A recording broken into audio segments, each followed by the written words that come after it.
福登，替我去寻一些书简，要那种只教人情情爱爱，不劝人向善的，我都要。女公子尚未嫁人呢，不看圣人典籍，去看这些，有些出格吧？我让你去你就去，否则我回都城，我就跟联盟说，你如今翅膀硬了，不听我的话了，你看他如何收拾你。别，女公子，福登都听你的，但求女公子在联方面前多夸夸我。只要你能帮我寻来所有教人如何做夫妻的书籍，我定教你夸的天上有，地下无。嗯。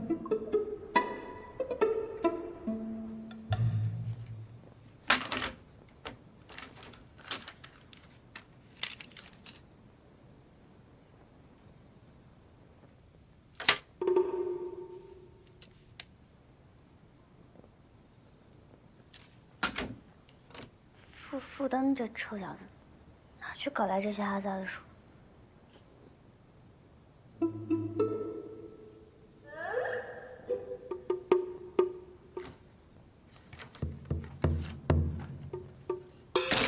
没眼看，真是没眼看！怎么？少商，不是我，你在窗户外干什么？吓我一大跳！听闻福登说你在苦读，特地来送脚给你助力的。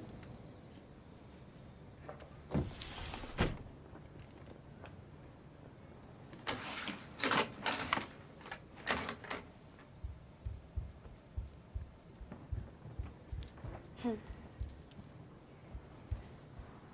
算你有良心。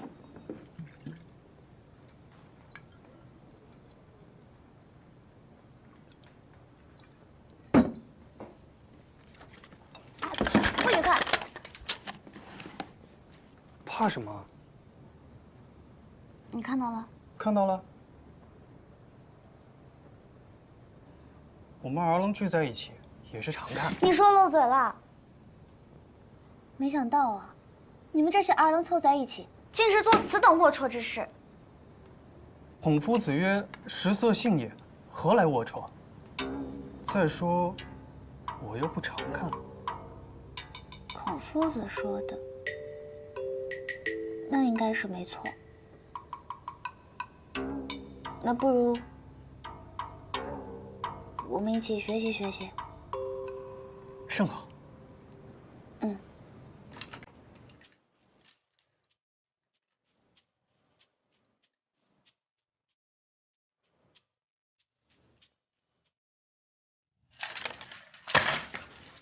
这都是画的什么东西啊？与郎婿卿卿我我，要做小伏低，什么曲意承欢，我呸！东西，为何现在这些书简里就不能写与郎婿一起开地扩土，建造县社？对啊，说的都是一些昔年往事。如今女娘们个个飒爽能干，为何不能开天辟地，大有一番作为？这些只沉迷于情爱的小书简，都把小女娘们给教坏了。在我看来，世间最美好的情爱，那就是并肩而行，而非是一高一低，一主一辅。哎呀，你与我，这样便就是最好。说得好，这世上的情情爱爱本无定论，只要两个人相处合适便好。嗯，喝酒。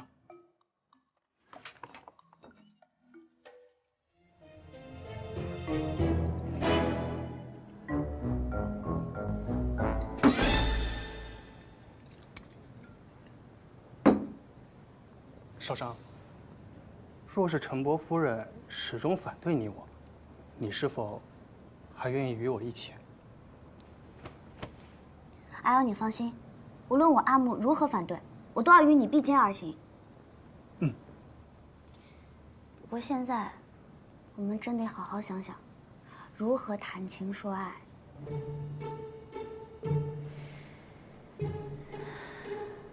此刻我们两个人，不就是在谈情说爱吗？还要学什么？是啊，阿瑶，你真是句句话说到我心坎里了。如今我们就是在谈情说爱，为何要跟书简上学？到时把我们的故事再写进书简里，让他们跟我们学。说得好。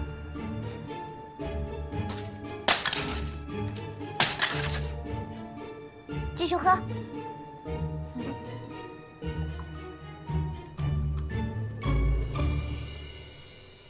我若当初听了长辈的劝告，与皇甫仪成亲，如今还能有这般舒心日子？你我虽为长辈，但也并非事事都能料对。这鞋子合脚与否，得穿的人才知晓。至于谁过日子舒心，只有自身最为清楚。你也觉得我不应该干涉他？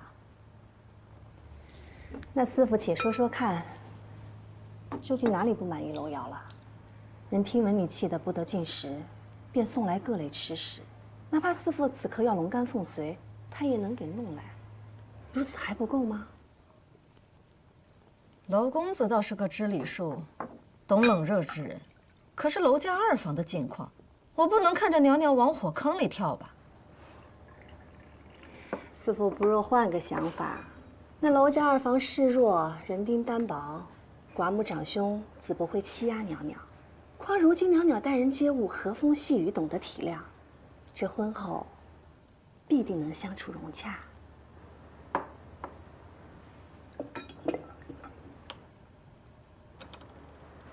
师父是还有旁的想法？若将来泱泱的夫家没有娄氏门第高，我担心葛氏会心生埋怨。再者说，泱泱为长，理当先嫁，若袅袅抢了先，岂不遭人闲话？又来啦！师父这心里总是规矩大过于天。我早就跟你说过，这家雀和雄鹰怎能一般养？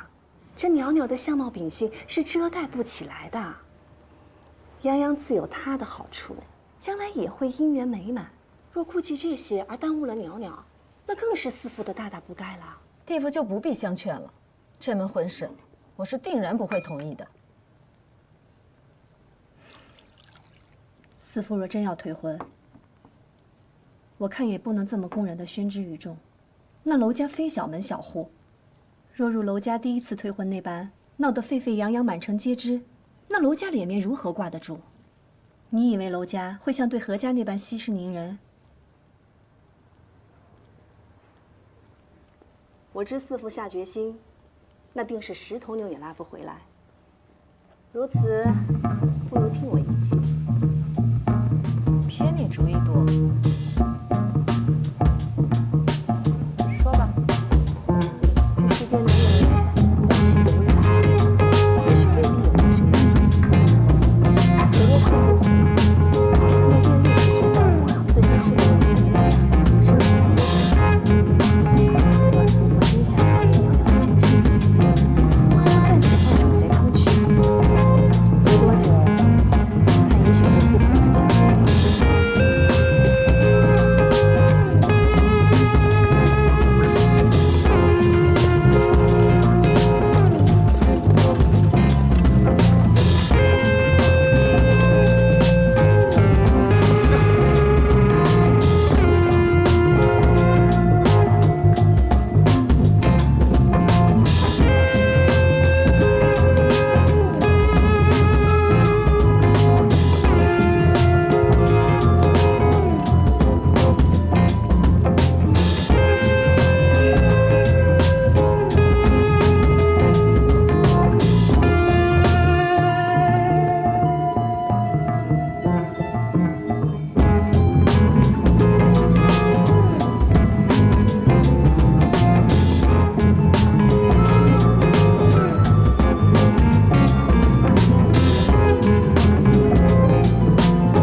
想找人传信的皇甫大夫。思君令人老，宣车何来迟啊！前几日，我听闻你叔母受伤，怕她行动不便，便特意打造了这辆摇车赠送于她。谁曾想，你叔父又将这车送给了你。这摇车是三叔母赠予我的，她的伤，皇甫大夫不必担忧。从包扎到换药，甚至吮吸伤口的脓液血水，三叔父不假他人，全都是事事亲为。若没有别的吩咐，我们就先走了。只是看着天色欲雨，恐马上下雨啊！哎呀，我们可没处躲。哦，翻过这座山坡就是圣上主笔国的别院，程娘子可愿前往啊？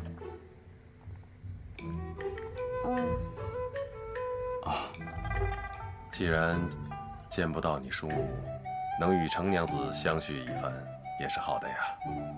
唉，本不想去的，湖南天要下雨，勉为其难。多谢皇甫大夫了。请随我来。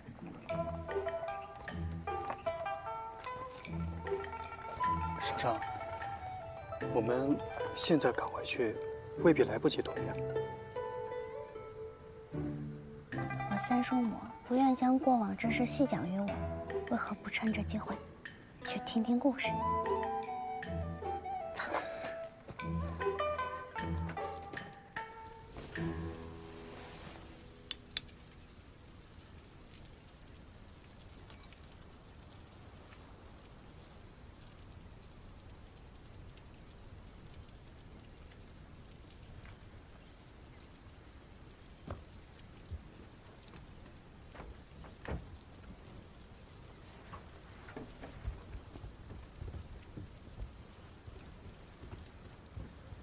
学生见过夫子。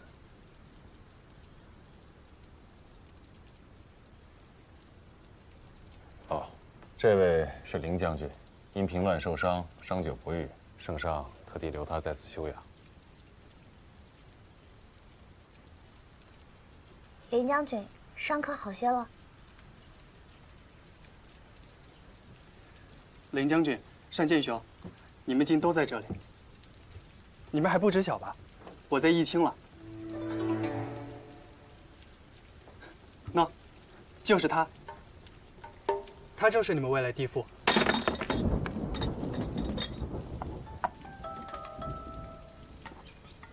再去备一碗吧。是。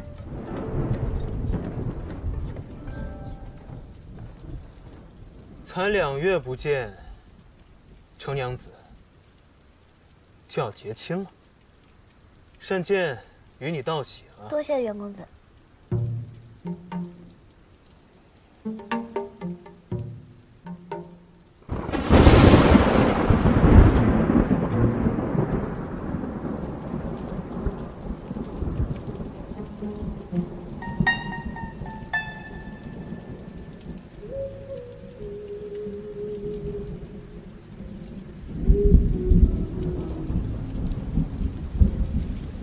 这雨也下起来了，不如我们尽快动身去别院吧。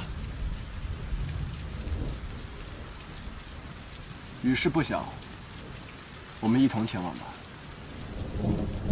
程娘子，你就坐我的马车。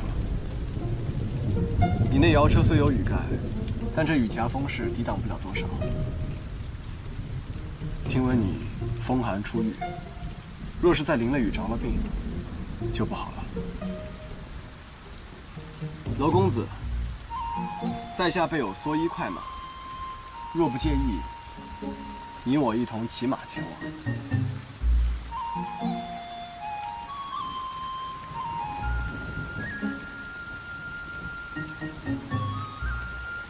那就谢谢子辰兄。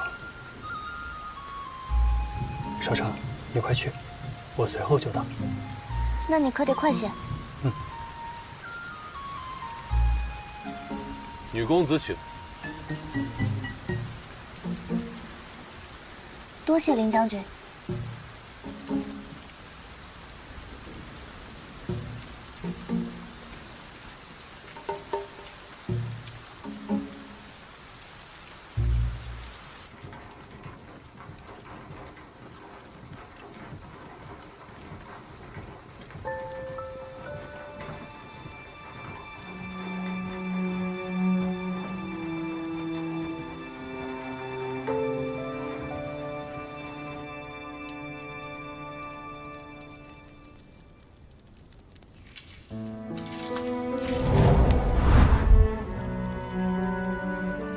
无法。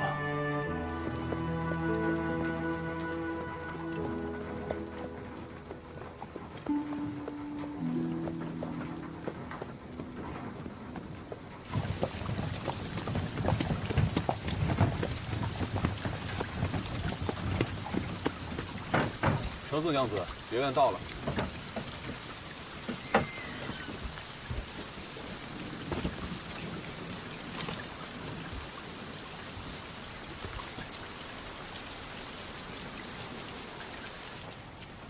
有劳林将军。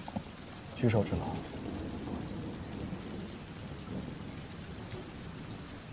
陈娘子，此处乃前朝匠人所建造的别院，你若感兴趣，在下可陪你逛一逛。此处离华县有多远？雨势太大了，就算赶回去，城门也该关了。今夜你便宿在此处吧。我已经差人前往华县通报陈县令，你不必担心。多谢林将军了。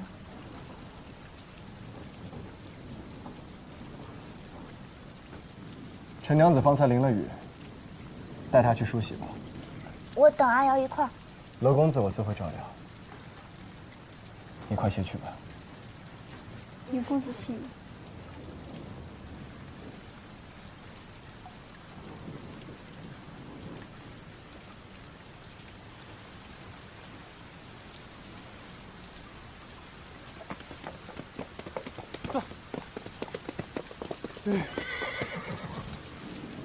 少商，阿瑶，你居然又议亲了，可不能就此沉迷温柔乡啊！别忘了，白鹿山夫子对你的谆谆教诲。当然不会。我与你大兄是同窗，今日我便代他尽些兄长之责，考教考教你功课是否荒废。啊？不是吧？别院中正好设有一间书屏，二位若想温习功课，那书屏不失为一个好去处。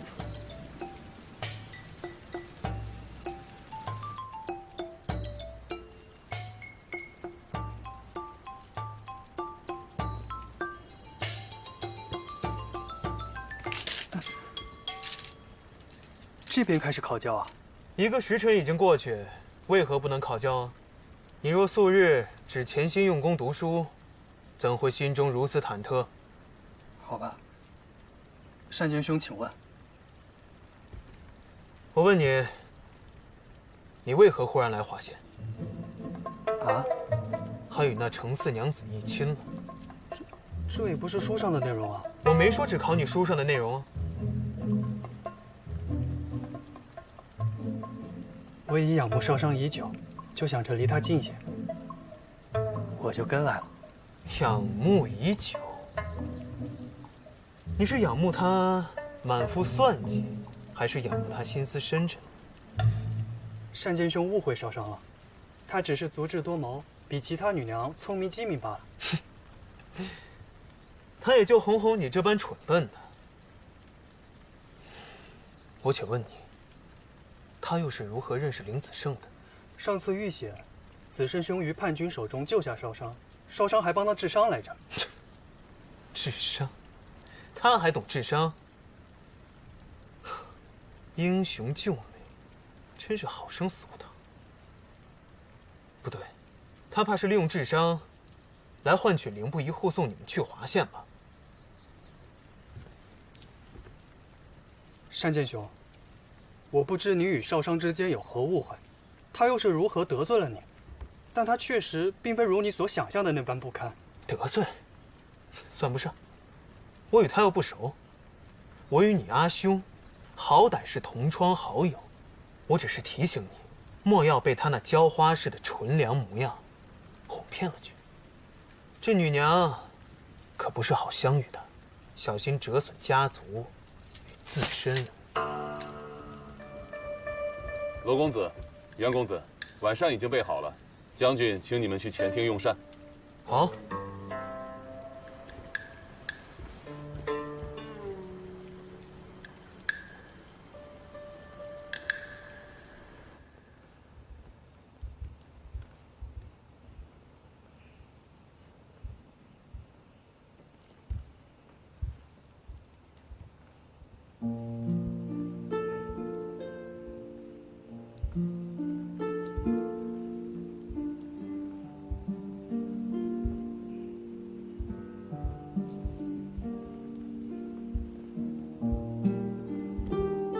程娘子，这边请。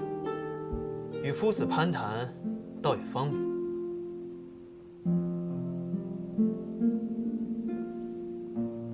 没事，你去吧。请吧。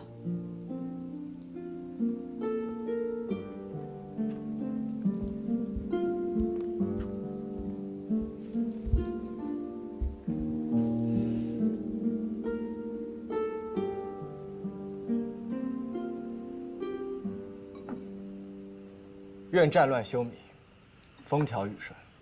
愿岁月不悔，往事不哀。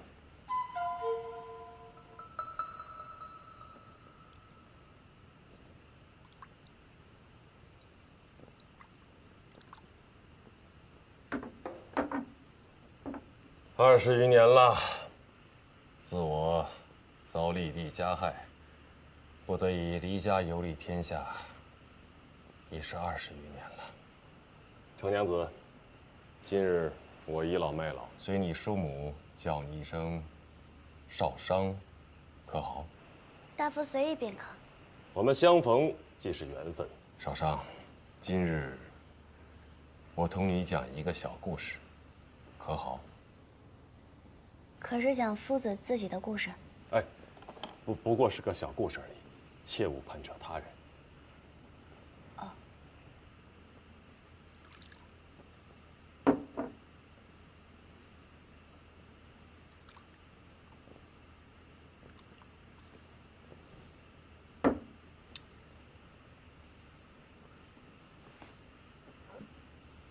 多年以前，有位世家公子，虽父早亡，但才华出众，后名声斐然，受尽追捧。这位公子有个自幼定亲的未婚妻，可惜因未婚妻容貌平凡，公子觉得未婚妻配不上自己。夫人，我在孙医馆处寻了个方子，说是宫中养颜用的，夫人可想试试？我容色平平，何用养颜？也就你会帮我留意这些。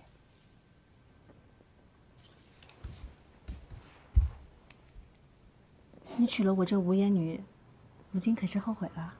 我若是看脸娶妻，我为何不化个妆，把自己给娶了？这天下，我还没见到哪个女娘比我更俊。你呀，唉，可惜啊，皇甫仪可不是这般想。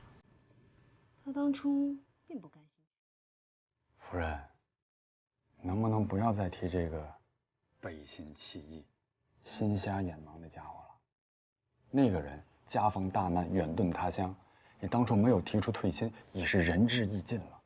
那未婚妻家中亲长也纷纷劝说他退婚避灾，可他力排众议，不肯背信弃义。非但如此，他一个小女娘，还以一己之力承担起照顾公子家眷的重责，更甚至，他还要备受未来君故的刁难，所做一切，只为盼公子早日归来成亲。而他这一等，就是7年。夫子恕我直言，那公子就不该让未婚妻吃的。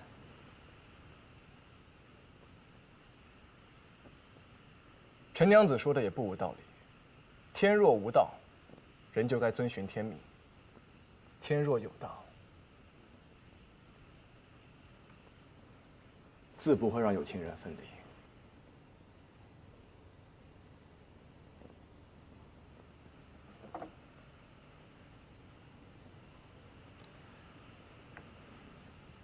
程娘子待人一向刻薄，敢问程娘子，倘若遇上这事的是娄公子，你等他还是不等？袁公子这问题问的当真是不刻薄。好，那袁公子说我是刻薄，那我就问一个刻薄的问题：倘若是你遇上这样的祸事，你是等还是不等？我先问的，请程娘子先回答。我不过是反问袁公子，请袁公子回答。少商，我不会要你等的。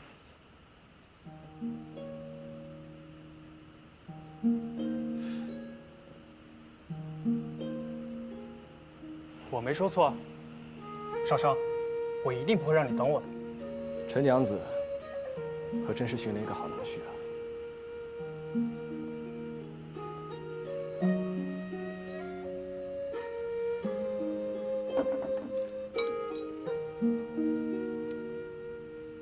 公子王父有位十分了得的护卫，承公子王父当年恩情，自告奋勇，愿护送公子南下流亡。途中为保护公子，不幸殒命。护卫临死之前，将自己的孤女托付于公子，谁曾想，就是这段恩情，断送了前世情缘。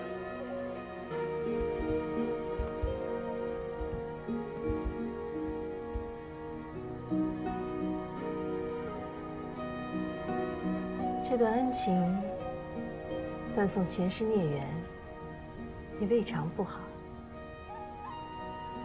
原本7年后，他终于得以归家，为我阿父贺寿，并与我完婚。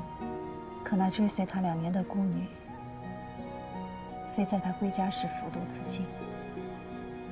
若非他执意照顾孤女，拖至归家脚步，我又怎会在阿父寿宴上再被羞辱？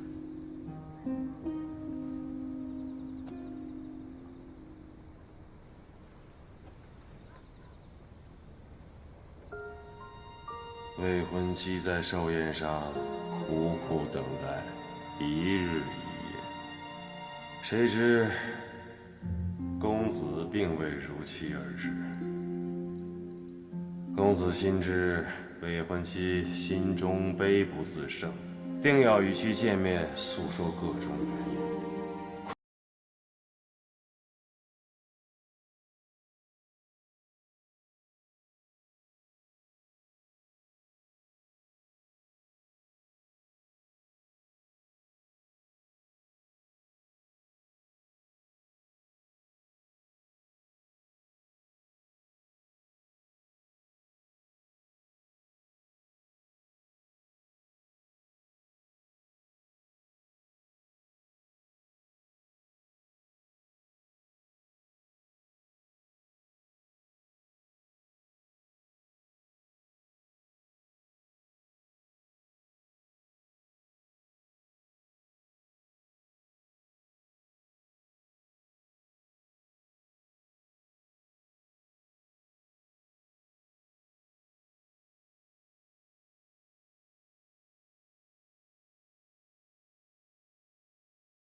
从此斩断与你的前尘过往。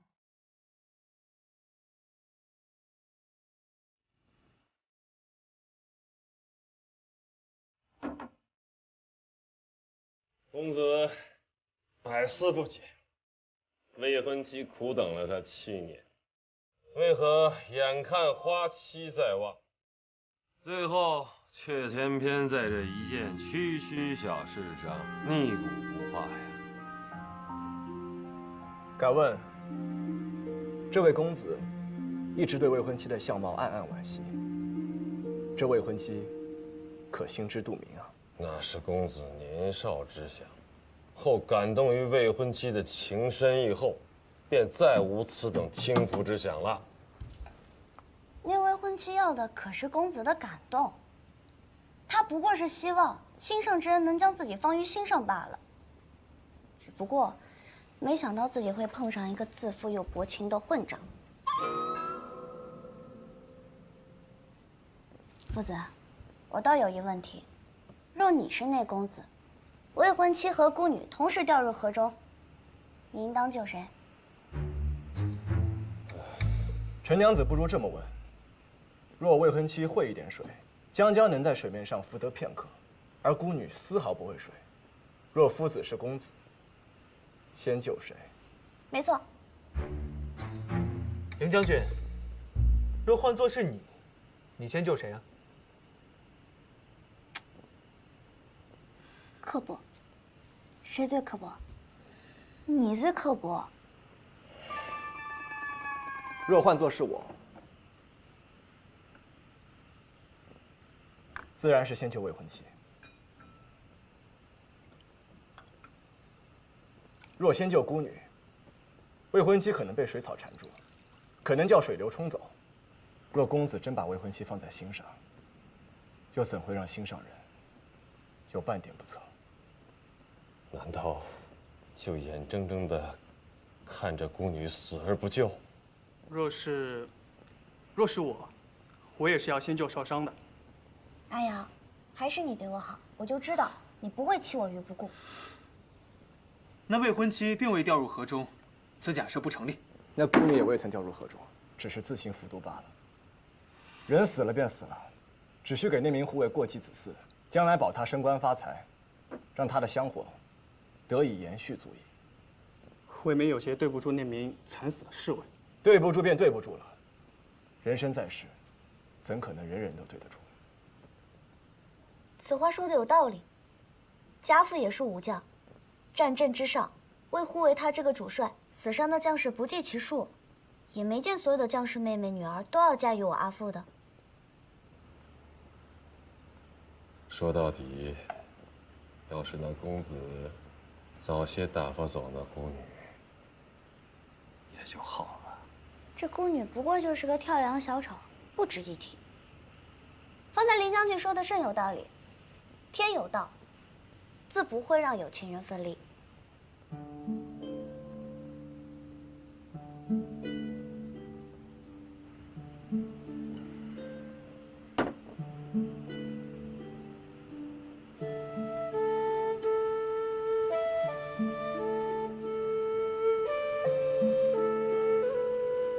这未婚妻既不能相信公子对自己表面冷淡，实则有心，又不能相信公子对那孤女确实毫无情意。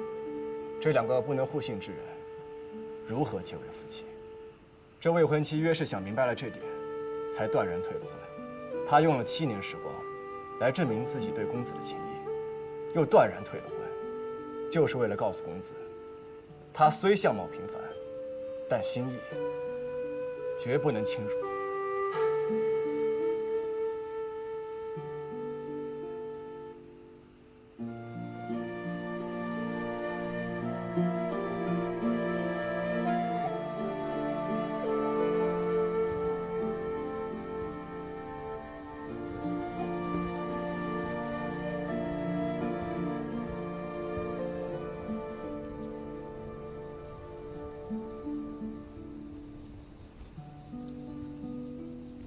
夜冷风寒，别再着凉了。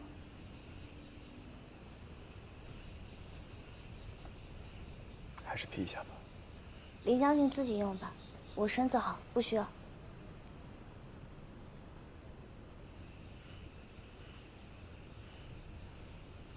子慎以为，那未婚妻实乃大智大慧之人，拿得起放得下。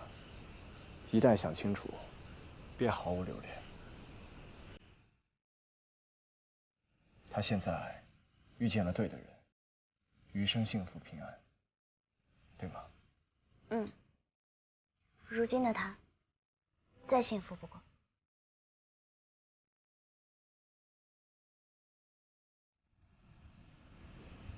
人生百年，选对人，走对路，方得大幸。陈娘子当真觉得眼下所选是对的吗？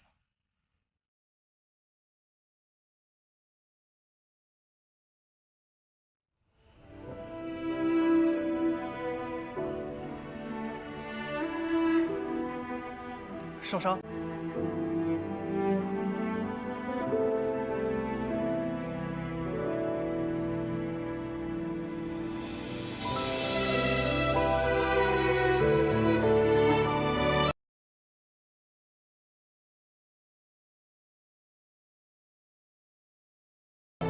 小心着地，快闭上。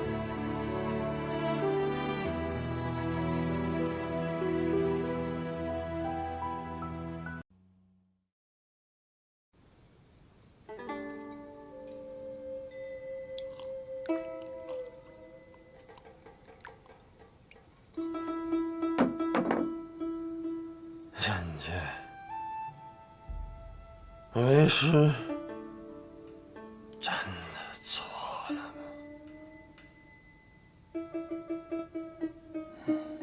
往事不可追，夫子对前尘理当释怀，一切还是往前看。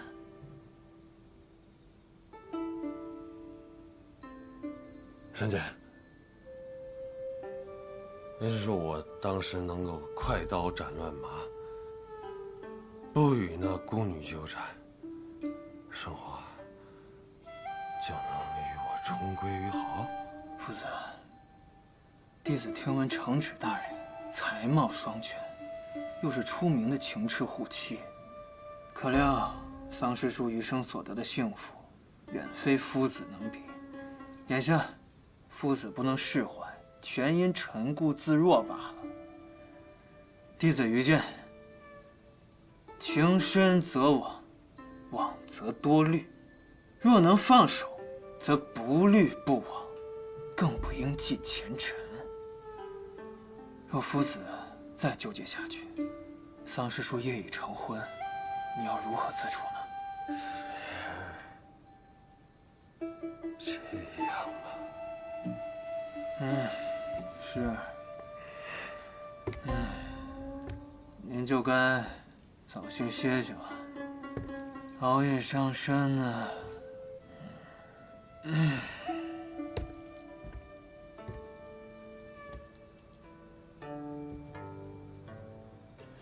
是我。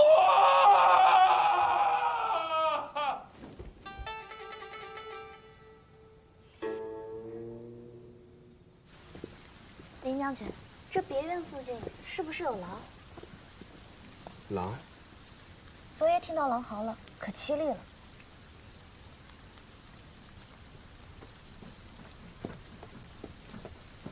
阿阳，双双，快看，这马好生高大，怎么一夜之间换成了驱马啊？驾车用马是有讲究的，若是在城内用车，用身量齐平车做的小马即可；可若是要出城郊游，马匹身量最好在伞盖与车舆之间，这样不会颠簸，也不容易出危险。一切还是要以安全为重。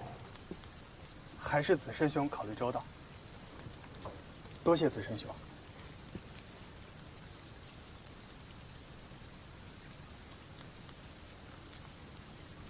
对了，怎么不见山剑兄？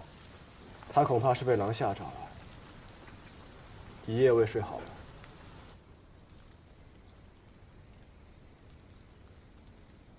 山剑，山剑，你为何不去榻上睡觉呀？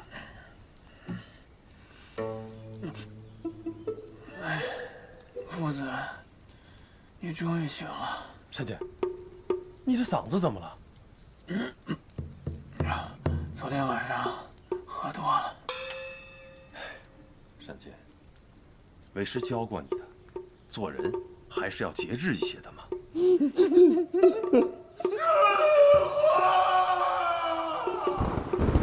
哎，山姐，你说我是不是应该去与他诉说我的？现已天光大亮，夫子愿意去，便去吧。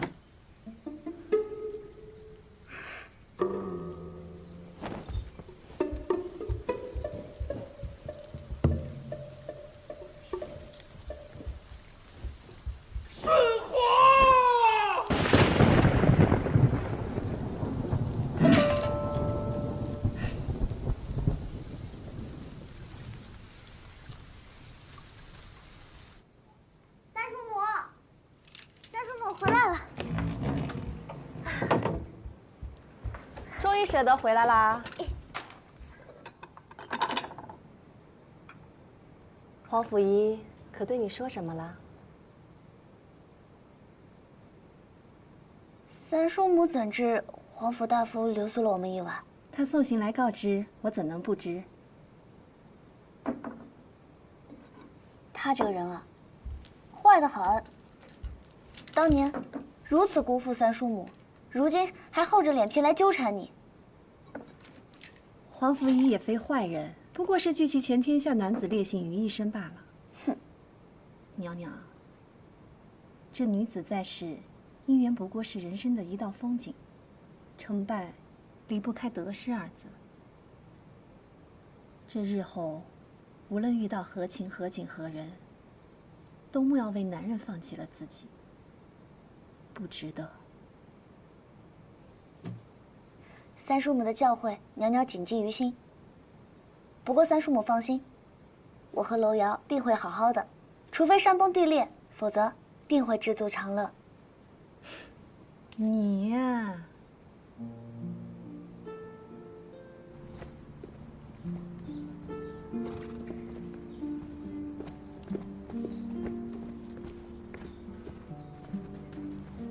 留步吧。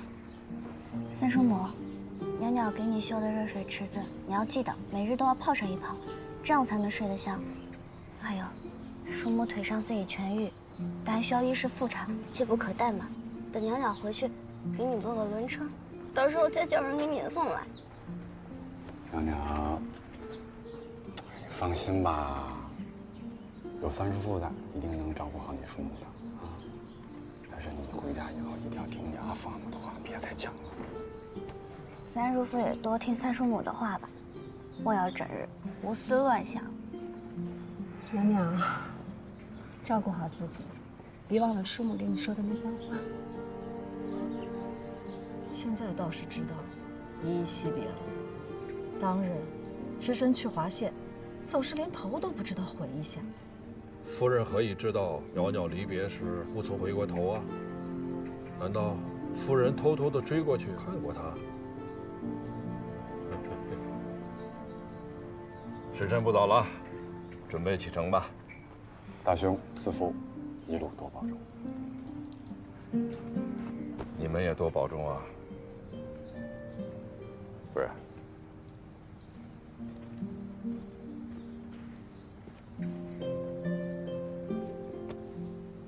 走吧。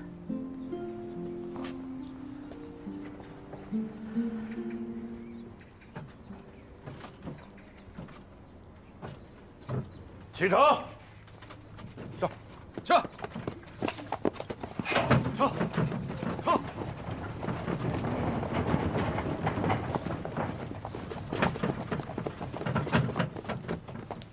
少商，等等我，等等我！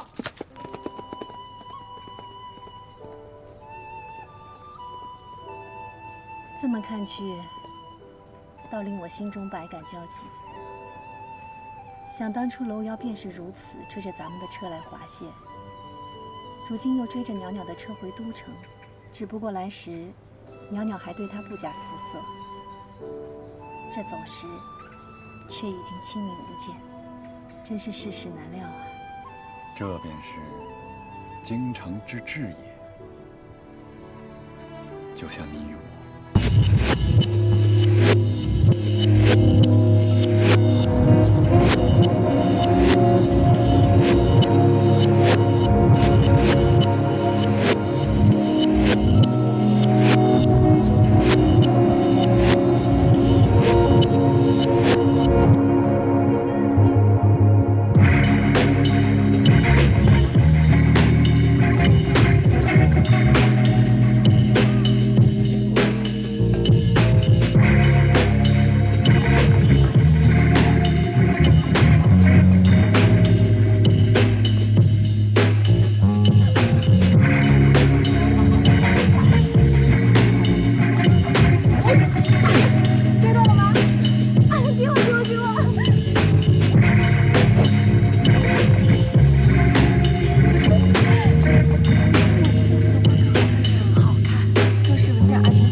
女公子连平稀有，自侄们感恩戴德。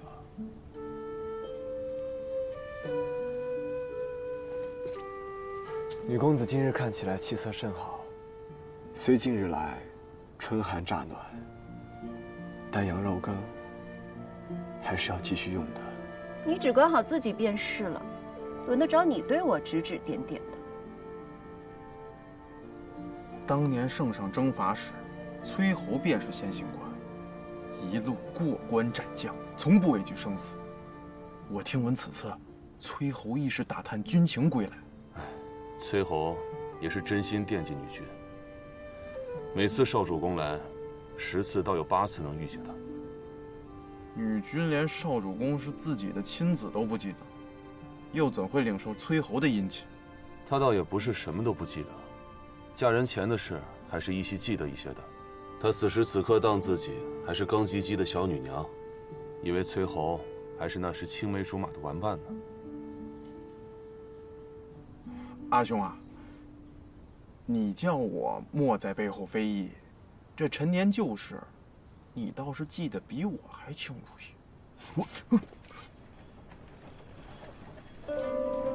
朝阳侯怎么来？倒也不算难看。纵使锦缎再华丽，衬你都黯然失色。还有你说，我称第2，哪个敢称第1？就算是岳衡那个小贱妇，也比我差得远。我阿文兄长，现在满心都是我，即便没有这些锦缎，他也不会多看那个贱妇一眼。振华，你怎么可以对岳飞出言不逊呢？你可知道他是当今圣上身边的贵人？岳飞？什么岳飞？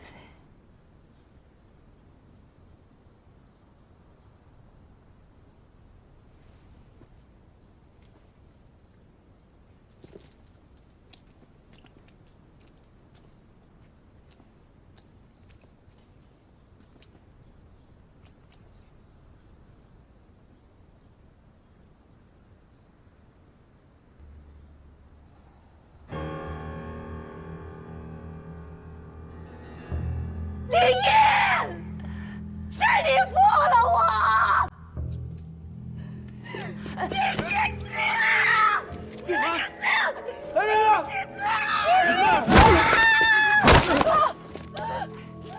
先扶女君去休息。你去死！你怎么不去死？你去死！你去死！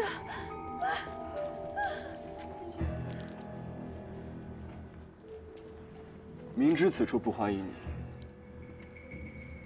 为何不请自来？我来关心自己的夫人和孩子有什么不同吗？你怎么还有脸称君华为夫人？你算他哪门子的狼婿？那也比你强。你苦苦纠缠君华了几十年，他连正面都没看过。子胜，阿福来时有重要的事情。樊昌一案牵扯军械，应交廷尉府审理，你又何必趟着浑水？而且此案牵扯朝中从龙功臣，他们都是跟随圣上建国，享无上荣耀。圣上怎么能因为区区的一些军械之事，为难肱骨之臣？我与季大人一同审理此案，是圣上的意思。我想要的只有真相。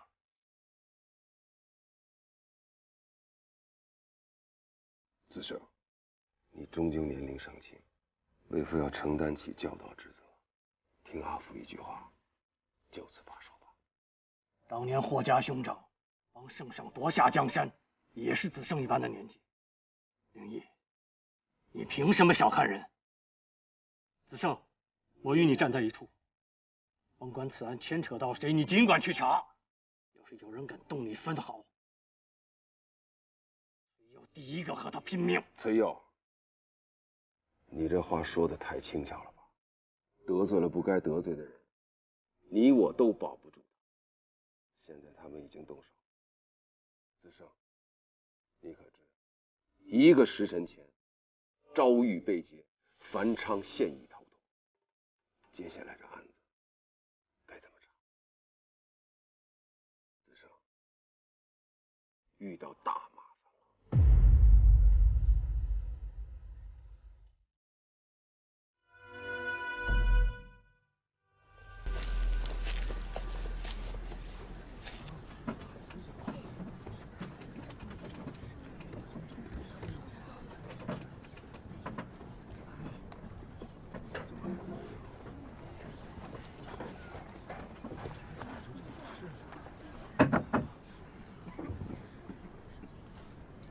饿了吧？这是什么？果干。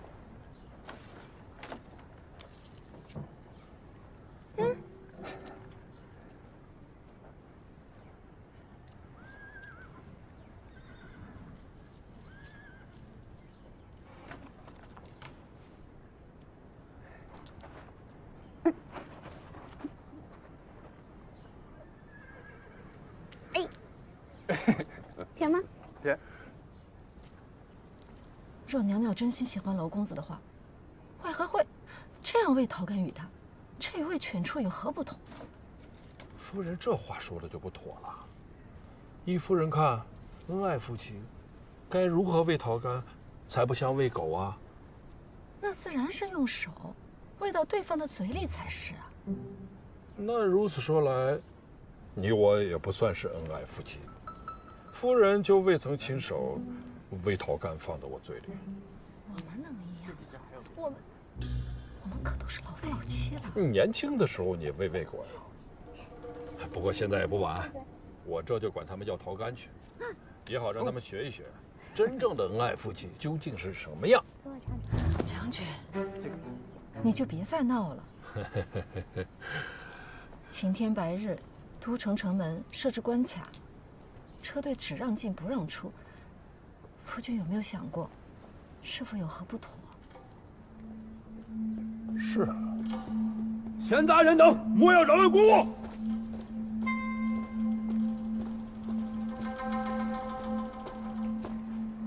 我乃曲陵侯程齿，奉旨回京，还望门侯行个方便。原是程将军，将军见谅。上方有令，说是有要犯逃狱，小人奉命进言城门，入城者，不论官职大小，不论所因何事，都要一一排查。程将军，小人斗胆，请程将军带到明日，大约便可入城。明日，莫不是门侯欺我官职太小？下官不敢，小的也是奉命办事。程将军，不论官职大小，都要得。领将军到！快走走，快让开，快开城门，快往前，快！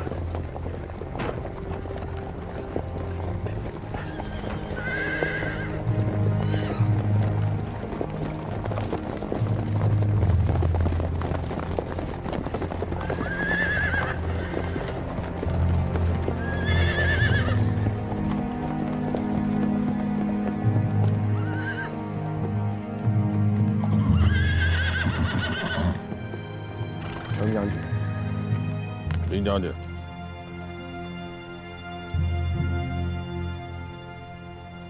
设卡如此严格，可曾真的抓到疑犯？回林将军话，未曾。我想也是。嫌犯连守卫森严的诏狱都能逃脱，更何况这关卡？你这不过是在扰民罢了。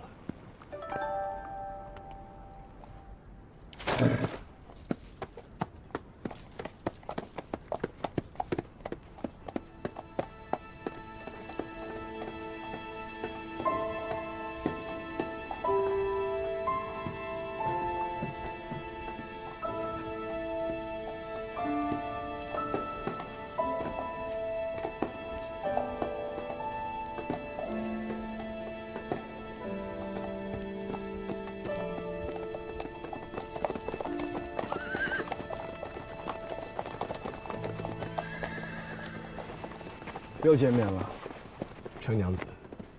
林将军，伤可好些了，今日可是又有军务要处置？小伤而已，早就无碍了。这些时日也碰不到伤处。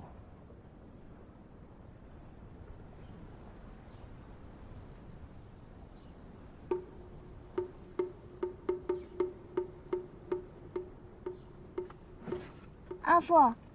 之前三叔姨女说过吧，去华仙路上，我和三叔母遭遇劫匪，是林将军救了我们。多谢林将军救命之恩。程将军不必这么客气。陈娘子与在下历经生死，又为在下宽衣疗伤，大家不必这么见外。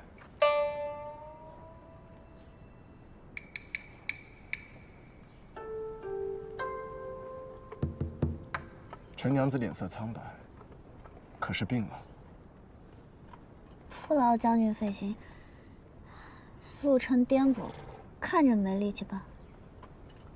是吧，阿瑶？是。既然身子不舒服，就早些恢复休息吧。都城严设关卡，在此排队不知还要排多久，就让在下护送你们进都城吧。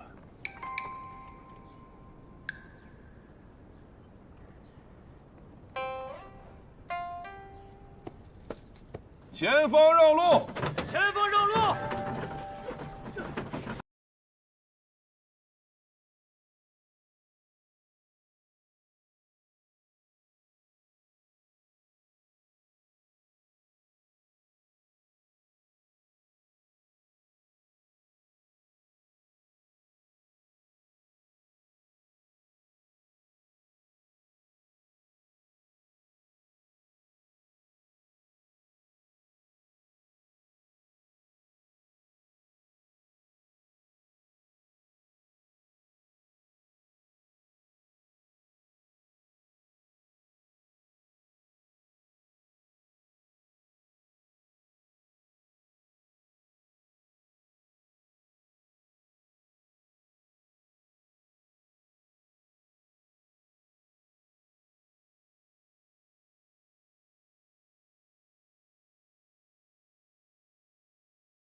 何时能到啊？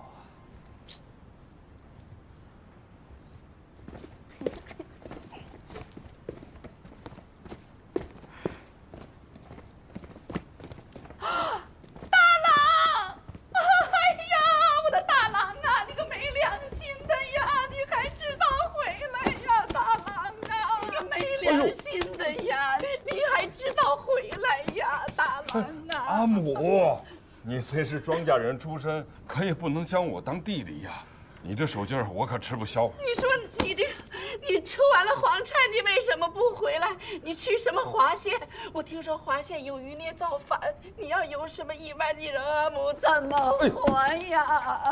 阿母，袅袅也遇险了。是啊，大母，听闻袅袅遭遇贼匪，险些丧命。是，我知道，我听说了，我正要问此事呢。袅袅，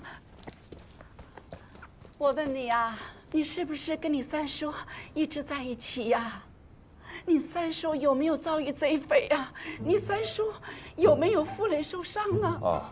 哎呀，这个三郎他是读书人呐，他哪受过这种苦啊？三弟，他去那破衙门吃什么喝什么呀？他那个心腹也是个不顶事儿的，连饭都不会做。你让三郎。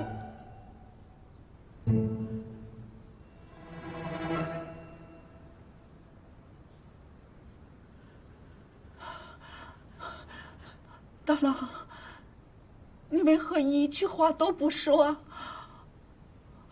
是不是你三弟出了意外，你不敢跟我说呀？老天爷呀！我是白发人送黑发人。阿母，休要胡言啊！三弟好着呢，一点事儿都没有。啊？那我问你这般多句，你为何一句都不答？你一口气问了这么多句，我总得想一想，先回答哪一句啊？大母，我知道你定是担心叔父叔母，所以我特带了一个口舌灵便的仆妇回来。这仆妇这几个月每日待在叔父叔母身边，这看到的听到的定是不少。打明日起，我就让他巨细靡遗的全都讲给你听。哎呀，干嘛还等到明日啊？现在赶快把人叫到我房中，我要让他跟我说说这些时日我的三郎都吃了哪些苦啊！我的三郎是读书人呐，他怎么能吃这么多的苦呢？袅袅果真了得，竟能想出如此方法。阿兄日后可得学着点。不可能啊！今日我起了一卦，卦象说家中今日有口舌之分。大母如此偃旗息鼓，真能应卦？那就是你算的不准呗。不可能。就可能，就可能。袅袅，跟我回屋去，阿母有话要问你。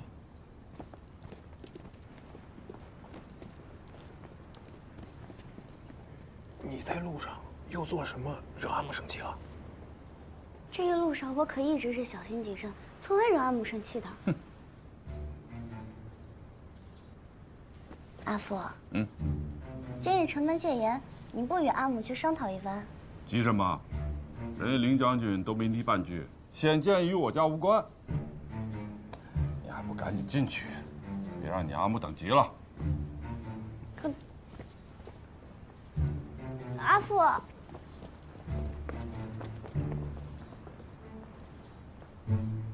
卦象上说的今日家中口舌之分，看来是应在这里了。可怜的袅袅啊！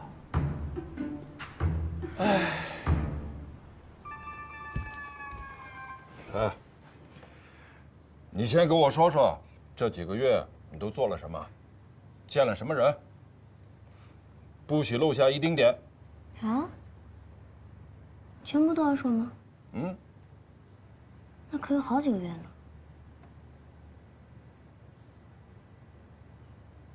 好吧。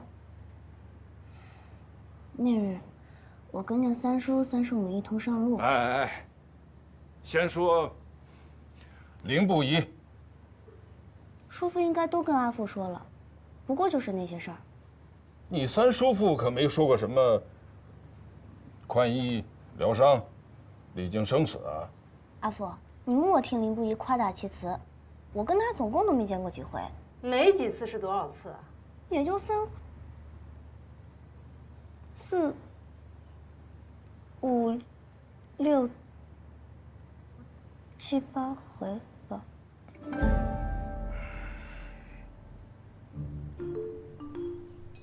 是你们要问的，说我不入耳，你们又不想听，那我不说，那不说也不行。不说你们若是想打我怎么办？你但说无妨，阿父绝不打你。也不能罚我啊！我跟阿瑶还约好了做好多事情呢，不能罚我在家抄书。磨蹭什么呀？还不赶紧说！你与那个林将军为何如此熟稔？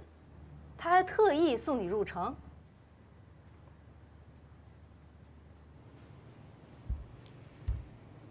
你说子申亲自打开城门关卡，还亲自接丞相四娘子进城，然后再去抓的反赵。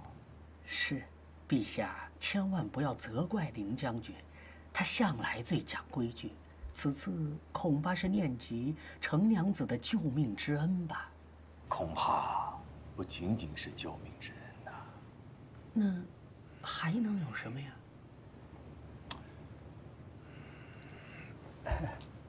此生听闻程娘子出事儿，置自己身负重伤于不顾，赶紧去救人，还在抓捕樊昌紧要关头之际，吩咐打开关卡，亲自护送程娘子进城。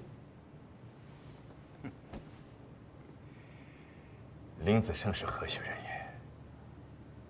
此事绝对不简单啊！有何不简单？我每次与他见面都是众目睽睽，而且阿瑶也在。你可知那林不疑是何许人啊？他有好些官职，我可背不全。你呀，你就别瞒着我，你明明知道那个林将军对你是有意图的。那阿母便说说，林不疑到底图我些什么？你阿母是说，林不疑心悦于你。还真是好笑，你们整日说我千不好万不对，何来自信我能高攀上林不疑？即便是林不疑真的心悦于我，女儿只知阿瑶是唯一向女儿提亲之人。那个林不疑啊，不是在剿匪擒贼，就是在重伤休养，他哪有时间与你提亲？那便就是天意，可见还是阿瑶更适合我。如此说来，你就是放不下娄家那门亲事，就算是林不疑心悦于你，你还是要嫁给娄瑶，对不对？说来说去，阿母就是不愿意我嫁给阿瑶，对不对？即便是林不疑并未对我心悦，也要命我为他留一线机会。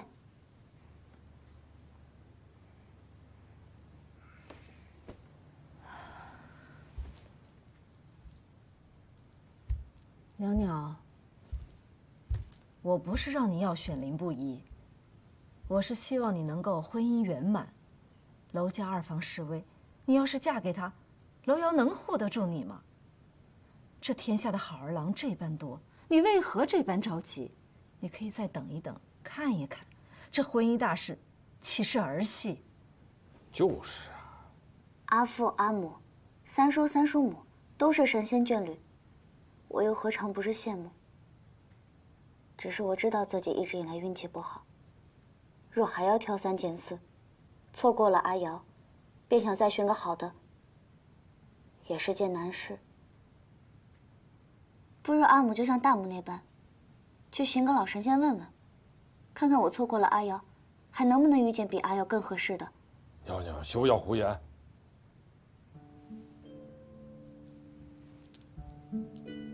当年我把你留在家中，是阿母不好。这些年啊，没有长辈的教导，你看你养成了这个顽劣的性格。你回想一下，这些日子你都做了些什么？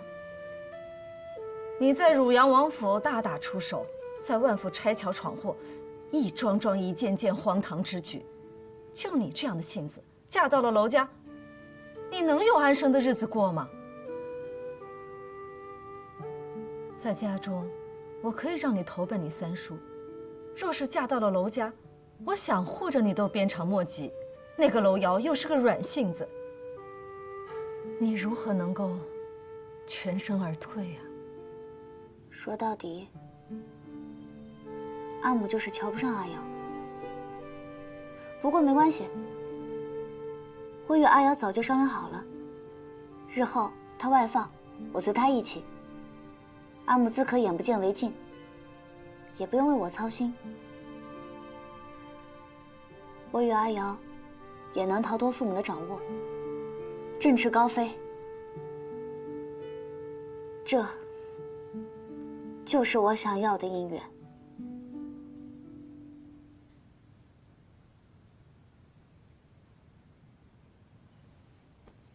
好，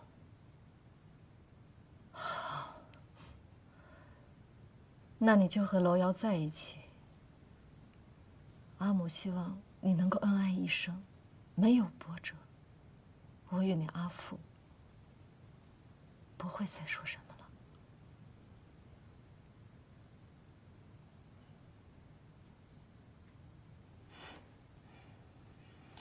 多谢阿父，多谢阿母。女儿先告退。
此生娶妻2回，却只生1子。这凌将军呢，假若能服个软，将享何等的滔天富贵呀！可是他为了母亲，却不为所动啊！这竟祸失全族性命，就算是偏疼子胜一点，也无法弥补当年的憾事啊！嘿，谁想到啊，令这些朝臣一个一个的嘴馋眼红了。变着法儿的在朕的面前呀，诋毁诬陷他。你瞧瞧这些书报，明明是廷尉府，监管不力，才弄丢了樊城。子胜不过就是协助审案，才回都城没几日，一个个急着啊，给他扣上这么一个懈怠失职之罪名。那这次林将军能抓回樊昌吗？朕信他，就像当年朕信任霍兄一般。